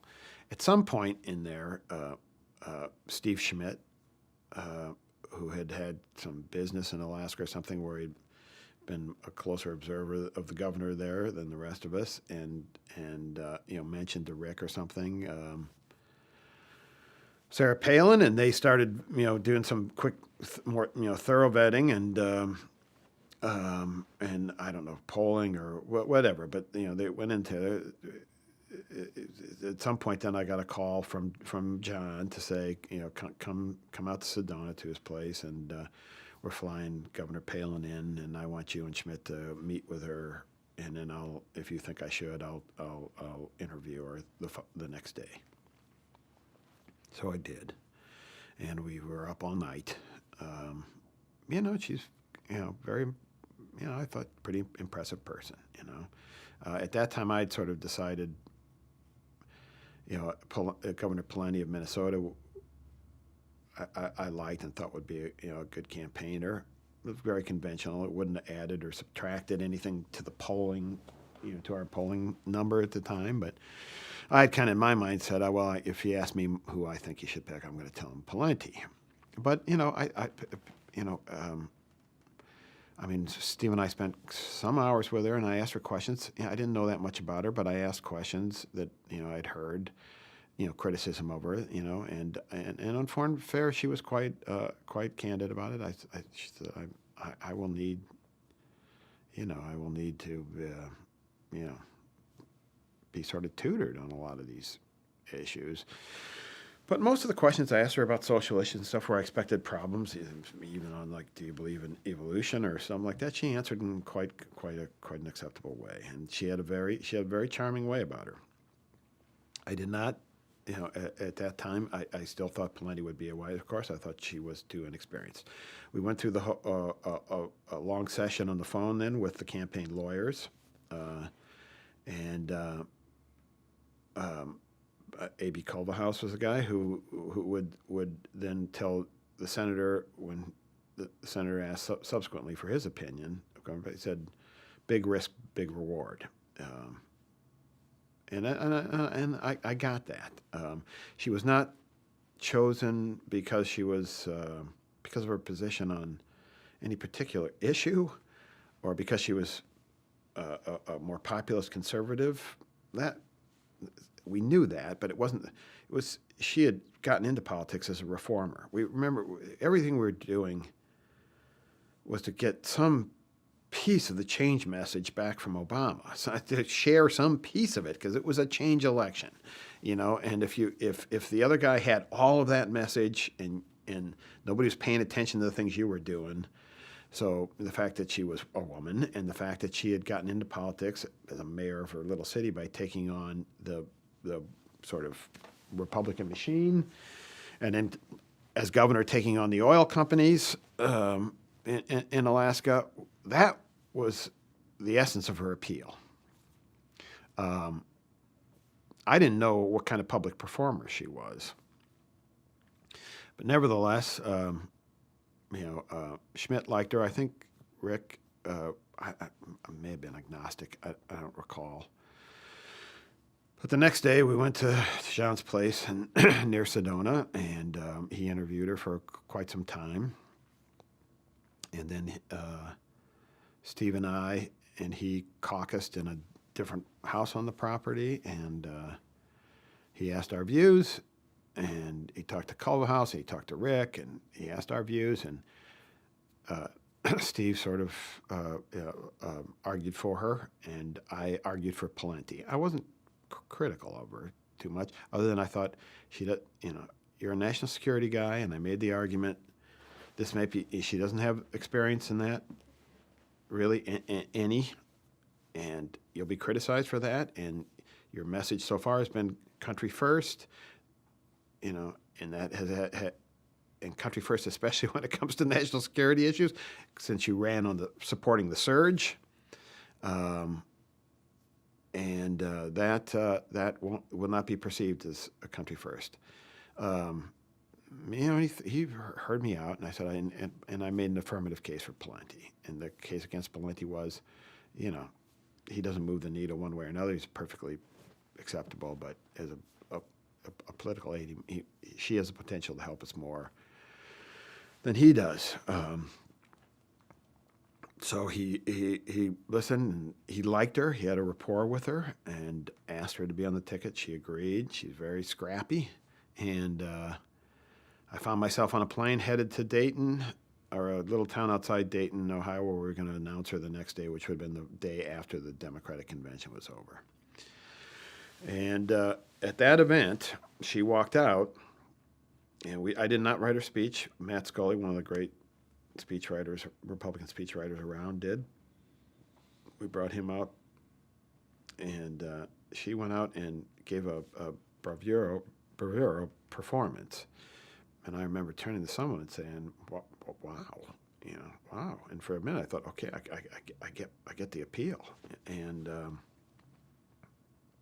same thing at the convention. Her teleprompter went down, and she had a great Scully speech, and she delivered it with a verb, and people just responded like, And it wasn't, they weren't responding to a negative. I mean, there were negative. I mean, that's the role. I mean, I can't remember Senator Biden's speech at the convention. I'm sure there were plenty of knocks at his pal John McCain, and then there would have been if we were a vice president. But it's campaigns. But they were responding to her. Yeah, look at me. I'm just a mom. But I've done these things, and So for a bit there, and of course, the polls got very close. In fact, I think we might have had a couple of point lead. She did just fine in her debate, and we had a couple of point lead, and then the global credit system collapsed, and that was that.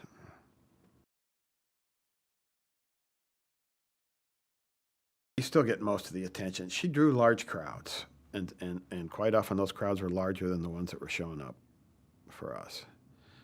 She was a novelty, to be sure, and she had a very engaging. He too, she would work every rope line. She was always behind schedule. And John has the same tendency. If they're standing out here, I'll shake their hand. And people respond, especially, she has she had an infant at the time with Down syndrome, and that had enormous appeal, and we hadn't anticipated that. And people would show up, who had Down children, and she was colorful and exuberant, and it was not, I mean, it is, as I keep referring to it, drinking from a fire hose, and there's an enormous amount of stress. And if you're inexperienced in national politics, as she was, it is hard to get used to. So there was some wear and tear on her. But as John always put it, she didn't invite herself on this ticket. I asked her to. She did this at my request. And I think, she frayed, a few times, and some of it wasn't a pleasant experience for her, I'm sure. It's tough business, and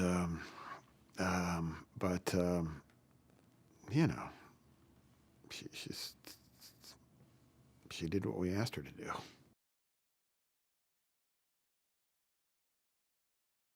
So, right, I mean, all day long we were getting warning signals. We went into it after, the stock market was selling off 800 points a day, and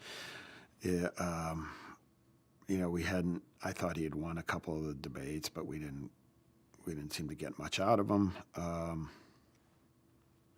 The last couple of weeks of the campaign, which is great resilience.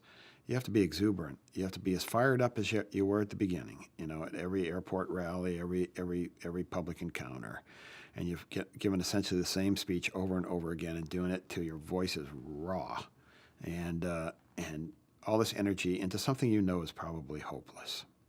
That's a special kind of resilience on the part of the candidate first and foremost, but everybody flying around. Get up and do your job every day, as hard as you can, knowing that, everything is at this point stacked against you. But we get to the Biltmore, Phoenix, which is where we were all staying and where he would give his speech that night.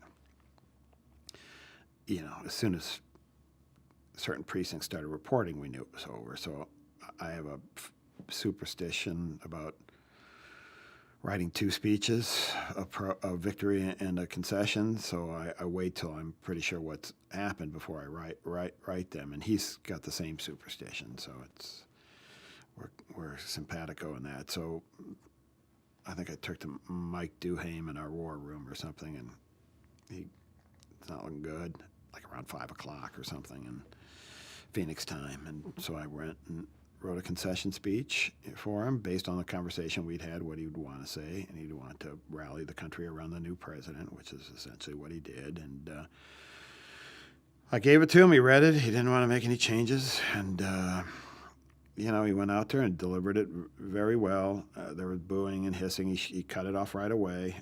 At the mention of Obama's name, it happens, all the time. But he cut it off right away. He got through the thing, heartfelt, sincere. Went back to this condo at the Biltmore, which is kind of the holding room for him, and the next day he was going to go up north to their place up north, and a few friends were going up there with him. They're going to relax and rest up, and then he was going to go right back to the Senate. And Mark Hughes, who was the head of his Secret Service detail, you have two details and they alternate shifts, like a couple of weeks on, and then and it was Mark Hughes' detail, and he went through, even defeated candidates keep their protection, their Secret Service protection for some time, a week or two or something like that, before they're gone. And Mark started walking through sort of the procedures for the morning and the drive up north, and he said, something, I'm paraphrasing, but something like, Mark, you appreciate everything you wonderful guys and girls have done for me, and you've been great. It's been a pleasure getting to know you, but you and I are probably going to never see each other. I'd appreciate a ride home tonight, he said, and then you and I will probably never see each other again. And the next morning, he and Cindy were spotted walking 2 blocks from their condo building to the nearest Starbucks to get a coffee before they drove up north, all by themselves.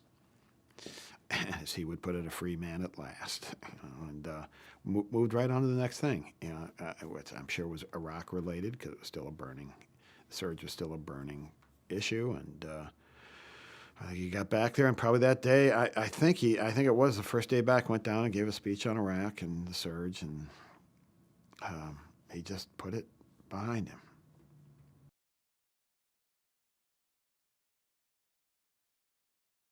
I don't think he's ever watched it.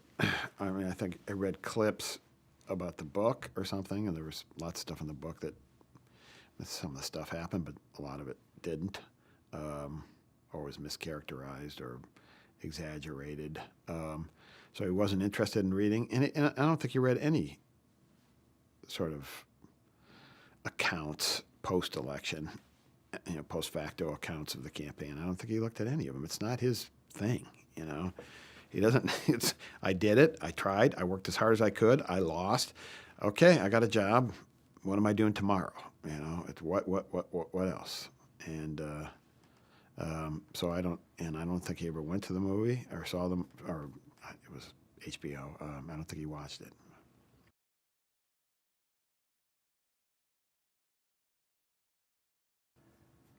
Well, we knew something was. We suspected there was some.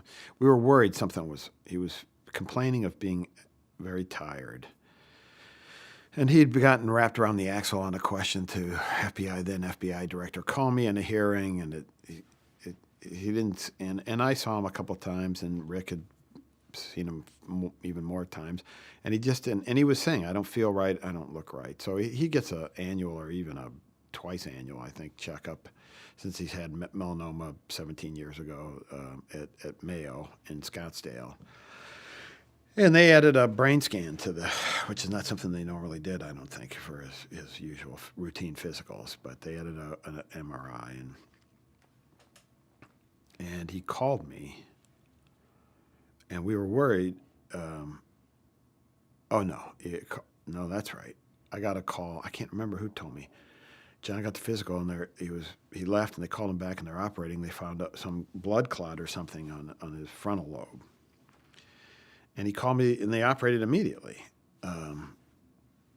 And like the next day after the operation, he called. I think he'd left the hospital 36 hours later, if memory serves, because he's just made of titanium or something. But he called me, and it was weird, because what we were worried about, that blood clot might have been a melanoma tumor. And I said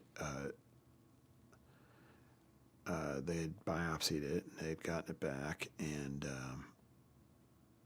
I said, how you feeling? Good, fine, yeah. And he goes, look at it. He started talking to me. He didn't even want to comment. He said, it's time. I think they're going to let me fly back to Washington in a few days. I'm going to spend the weekend up north, and then I'm going to fly back on Monday. I think the doctors are going to let me. Well, they weren't agreeing to it at the time. But I want to give this speech, about the health care vote that's coming up. Stop doing this. One side trying to, do it all by themselves to, and the other side trying to, the only way we're going to, an issue that affects this many people, we need to do it together. Even if nobody's satisfied by what we produce, we need to do it together. And I want you to start thinking about it. I'm going to call you this weekend and go over it. And I want you to, and I'm going to go and I'm going to give this speech. And I said, okay. I said, what? But have they got the results back? And yeah, I got. Yeah, it's not great. So was it melanoma, John? That's glio something. I don't know. I didn't even know what it was. So I hung up, and either Cindy emailed me or Cindy emailed Rick, who then, I think Cindy emailed Rick, said, I don't think John made clear to Mark what this is. And so I think Rick called me or emailed me and said, glioblastoma, look it up, it's bad. I mean, like, he just breezed by it like it was nothing. And, I did. It's what Kennedy had. So obviously it was a rough diagnosis, and I had planned at the time to go out to the cabin because we were working on this book, and so what I ended up doing was flying out there, getting a hotel room in Phoenix, and working on the speech for about 36 hours or something. It's August in Phoenix. It's like 190 out there, and not typically where it's nice up where they live, but not hotter than hell. And so I don't think I went outdoors the entire once I arrived at the hotel. I just stayed in there in a pair of shorts and wrote the speech or a draft. Then they came back down to Phoenix, and we took a chartered private aircraft because he somehow browbeat his doctors into letting him fly to. He had an open. It's just ridiculous, that he did it when you think about it, because he had just had brain surgery and there was literally a hole in his skull that hadn't closed. And on the airplane, he had the stitches over his left eye. That's all you could tell. He'd had brain surgery, though, and he's animated on the plane, going over the speech, add this, take that out. Finished it up. Walks onto the Senate floor to a heartfelt, warm, tender reception. Casts his vote to let the process go forward and gives his speech. And I think, if not 100, very, very close to all 100 senators were in attendance and did a good job delivering it. And here we are.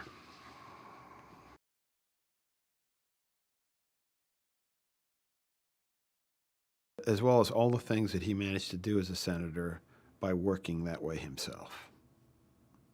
Yes, those will be his legacy issues, whether it's campaign reform or the normalization of relations with Vietnam or the torture debate or all the, I don't think people appreciate the Senate Armed Service Committee, which he chairs and has been ranking member of, produces an authorizing bill for the military that authorizes every dime that's spent in the military and instructs in the policy for the military. It's one of the few committees that reports out a bill that gets passed every single year. He passes his bill. In this day and age, not many committees do.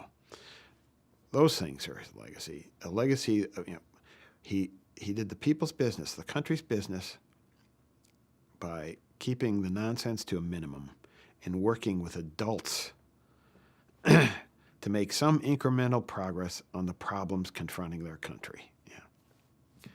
In this day and age, that is a magnificent achievement.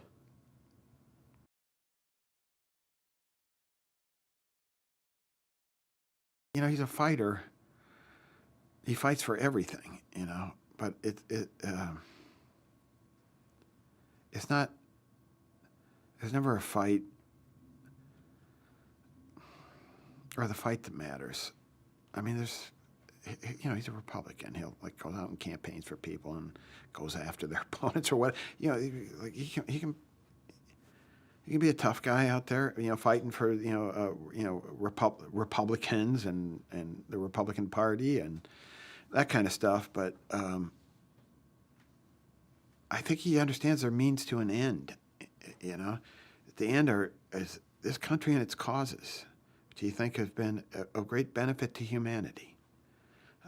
That's the important thing you're fighting for. And all your fights have to help you do that one way or another. And when we're the Republican Party, if it falls, under the control of the Freedom Caucus, or if the Democratic Party becomes more influenced by it's more non-cooperative, more confrontational, liberal activists, they're not getting anything done for the country and its causes. They're the no surrender. McCain understands no surrender. He's been no surrendering all his life, but no cooperation. Nope, we're going to fight him 100% all the time. We're going to do it our way or no way. That has hurt our country. He knows it's hurt our country. It impedes our ability to support, to defend our security overseas and our values overseas, which are as important to him as economic interests or anything else we may be protecting abroad. So he'll fight that. Yeah, he'll fight that.